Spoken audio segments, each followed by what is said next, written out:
Stephanie foi descrita como sendo durona, obstinada e teimosa, mas engraçada, doce e acolhedora. Ela era uma líder natural. Ela sempre dava o seu melhor para todos se sentirem especiais. Ela adorava crianças e animais. Stephanie amava arte e maquiagem e era muito criativa e talentosa. Dos sorrisos registrados em fotos aos momentos sombrios do seu desaparecimento, cada detalhe dessa narrativa é uma peça crucial para entender o que aconteceu com Stephanie. Olá pessoal, tudo bom com vocês? Eu sou a Nice e você está no canal Narrando o Crime, onde a cada vídeo eu trago um caso. Então, se você curte esse tipo de vídeo, você está no lugar certo. Estou começando o canal agora e não esqueça, se você gostar do vídeo, deixe seu like que me ajuda muito. Quero agradecer aos inscritos que estão chegando ao meu canal. Sejam todos muito bem-vindos e não esqueça, se você gostar do conteúdo, da forma como eu narro a história, se inscreva no canal para me dar uma força, ajuda meu canal a crescer. Então, dito tudo isso, prontos para explorar o lado sombrio da humanidade? Então vamos lá. Stephanie Parrs cresceu na mesma casa que sua mãe foi criada, em Fairwood Township, New Jersey. Ela era a mais velha de 4 irmãs. Seus pais tinham um ótimo convívio com as filhas, e até quando ela tinha cerca de 20 anos ou mais, ela gostava de sair com eles, coisa que nenhum jovem adulto gosta muito de fazer, que é sair com os pais. E eles eram assim, muito unidos e quase sempre eram vistos todos juntos. Quando Stephanie estava no ensino médio, ela jogava como apanhadora no time de softball da escola. Depois que se formou no ensino médio, ela cursou cosmetologia, que são tratamentos voltados para a beleza. Quando terminou seu curso, conseguiu um emprego como depiladora no European Wax Center, em Fairwood Township, e como maquiadora da Le Artistry, em Jackson, Nova Jersey. Alguns meses antes de tudo acontecer, Stephanie ficou hospitalizada com pneumonia e perdeu seus trabalhos. Quando ela se recuperou da pneumonia, começou a cuidar de uma garotinha de 8 meses, apenas 2 semanas antes do ocorrido. Então chegamos no fatídico dia 30 de outubro de 2019, quando Stephanie e suas 3 irmãs, Brianna, Carissa e Haley, e seus pais, Charlene e Ed, foram se consultar com um médium psíquico. Após a consulta, ela deixou os pais e as irmãs na casa deles. Stephanie não morava mais com os pais, ela morava a poucos quilômetros de distância, na casa que era de sua avó, já falecida há 1 ano. Sua mãe, Charlene, pediu para ela que mandasse mensagem quando chegasse em casa, para ela ficar mais tranquila. Stephanie então entrou no seu carro e partiu. Isso era em torno de 10 horas da noite. No caminho de volta, ela mandou um Snapchat para sua mãe, que era dela dirigindo para casa, mas ela não enviou nenhuma mensagem quando supostamente chegou em casa, e ela não era assim.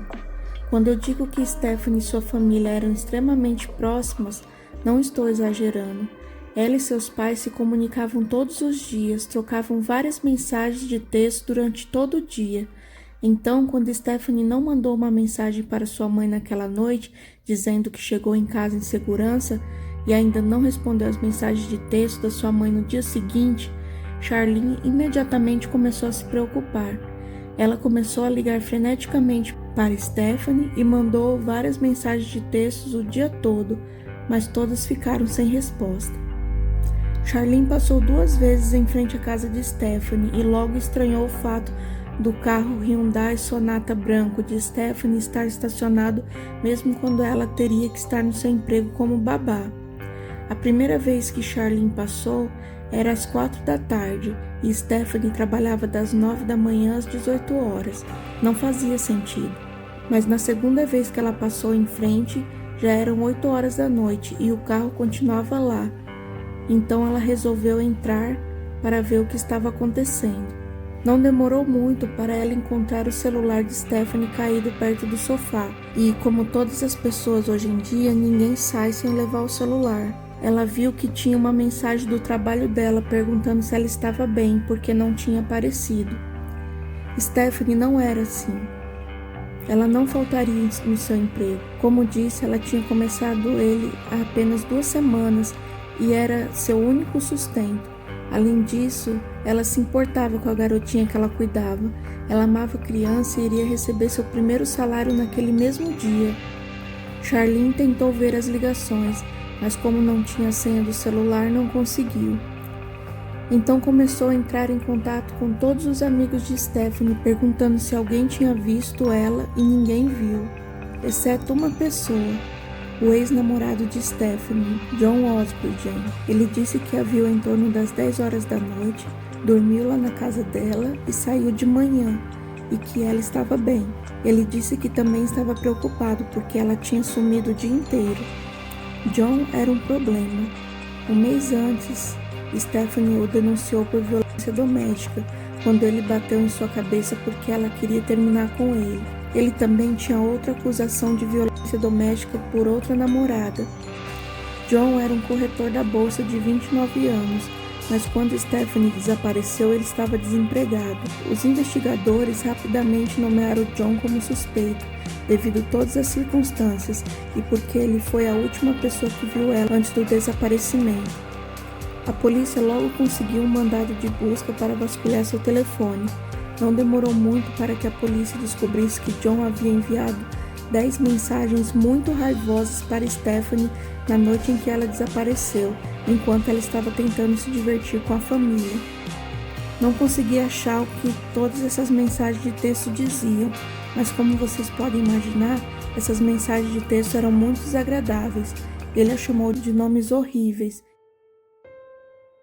Os detetives também notaram que ele tinha marcas no pescoço, o que levantava muita suspeita. Mas uma coisa terrível que eles também encontraram, que me fez ficar enojada quando vi na pesquisa que fiz, e tenho certeza que muitos aqui também vão ficar. Foi encontrado 2 pesquisas em seu telefone relacionadas à pornografia infantil. Encontraram também 9 imagens no seu telefone mostrando crianças de até 3 anos sendo abusadas. Sinto muito aos mais sensíveis, mas eu quero vomitar só de dizer isso. Eu não consigo nem imaginar o quão maldito você tem que ser para querer ter isso no seu telefone. Desculpa, eu simplesmente nem consigo imaginar. Por causa disso, no dia 8 de novembro, ele foi preso em sua casa e acusado de ter essas imagens. Ele passou 11 dias na prisão antes de ser libertado sob fiança em 19 de novembro. A polícia foi na casa dele cerca de mais 9 vezes para continuar a busca. Eles pegaram 2 aparelhos eletrônicos e foram vistos carregando vários outros sacos de itens da casa dele, mas nada foi feito. Enquanto isso, as buscas por Stephanie continuavam. Vários voluntários e a polícia vasculharam as áreas densamente arborizadas entre a casa de Stephanie e Tottenville, com base nas informações que receberam no início da investigação. Eles partiram para uma busca no Long Pond Park, com a ajuda do Departamento de Polícia de Nova York. Agora a busca se expandiu por 2 estados, de New Jersey a Nova York. Eles decidiram pesquisar uma área específica porque, depois de rastrear o telefone de John, encontraram que seu telefone estava nesta área arborizada por volta das 3 horas da manhã e ele ficou lá por várias horas na noite em que Stephanie desapareceu. Eles usaram cães farejadores, barcos e helicópteros para ajudar na busca, mas não encontraram nada. A família também andou tentando ver se alguém sabia de alguma coisa e pregou panfletos de pessoas desaparecidas em todos os lugares. Todos ainda tinham um pouquinho de esperança de que talvez ela ainda estivesse por aí em algum lugar. O suspeito era John, todos sabiam disso, até o próprio John sabia disso. Mas não foi encontrado nada que pudesse acusá-lo de assassinato, somente provas circunstanciais. Precisavam achar Steph, mesmo que fosse só o corpo. Em 22 de novembro, menos de um mês depois do desaparecimento de Stephanie e apenas 3 dias depois de sair da prisão, John foi encontrado por seu pai pendurado em sua garagem, tirando sua própria vida. Os policiais que faziam ronda na casa de John foram chamados pelo pai para tentar reanimá-lo, mas não conseguiram. Perto do corpo dele foram encontrados 2 bilhetes, um para sua ex-namorada e outro para seus pais. Vou ler ambos aqui, algumas palavras tive que adaptar para fazer sentido. Então vamos lá. Primeiro eu vou ler o bilhete que ele deixou para a ex-namorada. Eu te amo tanto, mocinha. Sinto tanto a sua falta. Não sei o que estava pensando quando acabei com o nosso relacionamento. Você foi a melhor coisa que já aconteceu comigo. Tentei seguir em frente muitas vezes. Nunca sentirei o que sinto por você. Recentemente tentei entrar em contato com você, mas você conseguiu uma ordem de restrição, porque no momento em que senti que meu mundo inteiro acabou, eu realmente precisava de você e de uma maneira enorme. Olhe para a bagunça que criei. Não acredite em tudo que está nas notícias. Espero que você esteja bem, espero que esteja tendo uma vida incrível, você merece. Não passa um dia sem que eu não pense em você. A garota do noticiário era uma pessoa horrível. Ela me machucou repetidamente quando eu já estava no meu nível mais baixo. Por favor, diga aos meus pais no meu funeral que você é a única pessoa que eu já amei. Desculpa por tudo. Eu gostaria de poder voltar no tempo e corrigir meus erros, mas não posso. E uma carinha feia. Nesse bilhete ele deixa claro que queria colocar a culpa na garota, para ela se sentir culpada de ter feito uma ordem de restrição e não estar presente na hora que ele mais precisou dela, além de dizer coisas horríveis sobre Stephanie. Agora o bilhete que ele deixou para os pais. Desculpa por toda essa loucura. Estou infeliz há tanto tempo, já estou farto. Obrigado por tudo. Não posso cumprir prisão perpétua. A maioria das coisas que você ouvirá é verdade, exceto a pornografia infantil. Blank, eu nunca faria isso. Use as fotos minhas com Blank para o funeral, que foi a única vez na minha vida que fiquei realmente feliz. Quero que Blank ajude a planejar tudo com vocês. Diga a ela que sinto muito e que a amo. Ela foi tão boa para mim. Tivemos uma vida incrível. Ela realmente fez bem para mim. Me enterrei em um buraco fundo. Essa é a única escolha. Eu amo vocês. Carinha sorridente. Embora tenha afirmado que a maioria das coisas que ouviram é verdade, ele não mencionou onde Stephanie estava ou o que exatamente aconteceu com ela. Ele também não expressou remorso. Ele não confessou ter as imagens de crianças no seu celular. O advogado dele alegou que aquelas fotos estavam de alguma forma no telefone sem querer. Como uma foto ou pesquisa no histórico vão aparecer sem querer? Todos temos celular e sabemos como ele funciona. Essa alegação não faz o menor sentido. Mas ele, como um covarde que era, não quis encarar a justiça. Ele sabia que o cerco estava fechando e que uma hora ou outra acharia o corpo de Stephanie e ele estaria encrencado. Mais de 2 meses se passaram e na manhã de 27 de janeiro de 2020, as autoridades anunciaram que o corpo de Stephanie Parrs foi encontrado. Ela foi encontrada em uma área florestal chamada Old Bridge, que fica fora da Rota 9 e a cerca de 20 minutos da sua casa. 2 rapazes que tinham 17 e 18 anos caminhavam pela Rota 9 para ir trabalhar, quando eles avistaram algo que parecia ser um manequim a cerca de 2 metros de distância da grade de proteção, e disseram que o corpo dela estava virado para baixo e estava muito perto da estrada, mas não era visível para os motoristas, apenas para os pedestres. Como era uma estrada, muitas pessoas passavam ali de carro, não a pé, por isso não haviam encontrado antes. Eles ficaram horrorizados quando perceberam que era na verdade um corpo humano e não apenas um manequim. Eles chamaram a polícia, que apareceu em poucos minutos. Seu corpo estava em avançado estado de decomposição, então foi preciso realizar exames para confirmar que era ela. Durante a conferência de imprensa, no dia 27 mesmo, eles anunciaram que têm quase certeza de que só John é o responsável pela morte e que ninguém mais está envolvido. Foi dito também que, por o corpo estar decomposto, não saberiam a causa da morte dela. No dia seguinte ao corpo de Stephanie ter sido encontrado, os pais de John divulgaram um comunicado. Lamentamos muito pela família dela e esperamos que eles possam encontrar paz durante esse pesadelo. Não sabemos realmente o que aconteceu com Stephanie, mas o que sabemos é que John nunca disse que machucou Stephanie para nós ou no bilhete que nos deixou. Acreditamos que ele é inocente, mas toda a pressão das falsas acusações de pornografia infantil e as buscas constantes e incansáveis fizeram com que ele tirasse a própria vida. Os pais de John, Hakan e Cynthia Osbildgen são agora objeto de uma investigação de adulteração de evidências, disse uma fonte ao New York Post. Os promotores acreditam que houve mensagem de texto entre John e seus pais depois que ele matou Stephanie. Eles acreditam que ele confessou aos pais desde o início.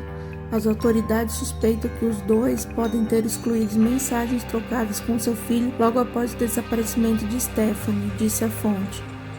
As autoridades também acreditam que eles reteram uma das notas de suicídio que seu filho escreveu, segundo a fonte, e se recusaram a entregar as senhas de seus celulares para que seus dispositivos pudessem ser revistados. Os pais de John insistem que seu filho tirou a própria vida não porque estava envolvido no desaparecimento de Stephanie, e sim por ter sido acusado injustamente por pornografia infantil. Vocês são assassinos, disse Hakan, pai de John, referindo-se aos promotores. Meu filho não teve nada a ver com o desaparecimento dela. Os promotores mentiram descaradamente. A tragédia e tudo o que aprenderam sobre violência doméstica desde então inspirou a família de Stephanie a fundar uma organização sem fins lucrativos, que esperam usar para ajudar outras vítimas de abuso e suas famílias. A Fundação Stephanie Nicole Pars. Vou deixar o link na descrição para vocês conferirem. A família de Stephanie agora tem que conviver com muitas perguntas que provavelmente permanecerão sem resposta, e o pior de tudo, eles têm que viver sem sua linda filha e irmã. Stephanie, uma jovem cheia de amor e vida, não queria um homem tóxico e abusivo em sua vida. Assim que ele revelou a ela seu verdadeiro eu, ela o denunciou à polícia e terminou o relacionamento. Ela estava com medo de ser agredida novamente e, infelizmente, seu medo se materializou e o próximo ataque foi fatal. Então é isso, pessoal. Esse foi o caso de hoje. Se você gostou, não esqueça de deixar seu like, se inscreva no canal se você gostou desse formato de vídeo e ative o sininho para não perder os próximos.